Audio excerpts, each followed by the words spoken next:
un lieu à l'écart de l'énorme ville humaine mondiale. Vivre dans l'angle du monde, dans l'angle mort, dans l'intervalle mort où peut-être s'engendre la musique. Simone Piscine perd sa femme et elle est rejetée. Et en fait, ils s'enfoncent dans leur solitude et à l'intérieur de leur solitude, en allant au bout de cette solitude-là, ils s'ouvrent sur le monde et sur une présence au monde. Parce que c'est pas que la nature, c'est le monde autour de soi.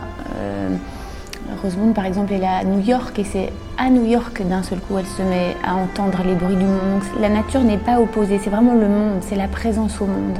Simone Piscine, c'est pas les oiseaux qui l'entendent d'abord, c'est l'eau qui goûte, c'est le vent. C'est-à-dire que c'est tout le monde qui nous entoure, c'est pas que la forêt ou la nature. Je peux dire que c'est beaucoup dans l'écriture de Pascal Quignard, c'est ce que je dis dans la pièce, vivre dans l'angle du monde, dans l'angle mort, dans l'intervalle mort ou peut-être sans genre de la musique.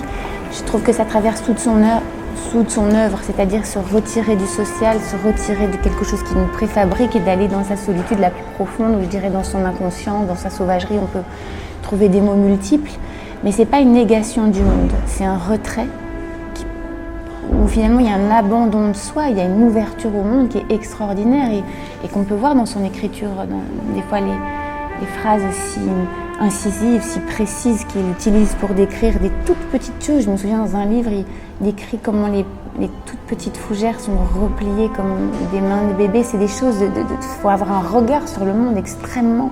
Donc c'est pas un repli, c'est un retrait de la société déjà, un retrait de ce qui est demandé, des injonctions, de ce qui est établi, de ce qui ordonne.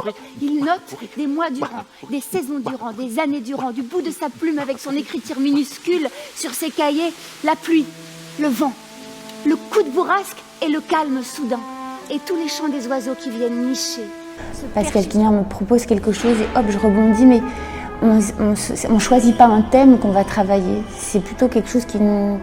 C'est une recherche commune où on n'est pas, on n'est pas, parfois on se voit pas, puis on se retrouve, et puis c'est ça qui se passe et qui avance entre nous. Dans le fond de son écriture, c'est une écriture où il y a beaucoup à la fois de mélancolie et une chose tellement qui porte sur le ravissement du monde, sur la beauté du monde, même dans la douleur, mais la beauté du monde. Donc c'est quelque chose qui me dynamise énormément, parce qu'il ne met pas de côté la violence ni la cruauté qui est inhérente à vivre. Donc ça, c'est quelque chose, je crois, qui me touche, qui me bouleverse.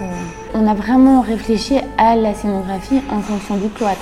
C'est-à-dire, c'est quand même un cadeau de jouer dans cet endroit. Papa, pourquoi fallait-il autant de larmes ? C'était en pensant au cloître, et par exemple le sol, c'était de pouvoir regarder le ciel et le sol, qui est comme ça une correspondance, une verticalité.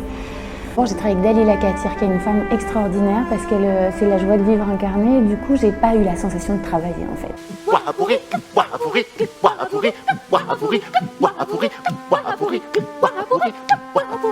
Parce qu'en fait, avec elle, on produit quelque chose, et elle encourage tout ce qui naît. Donc en fait, après, c'est de la joie, et c'est ludique. Et il n'y a pas de savoir chanter, pas chanter, etc.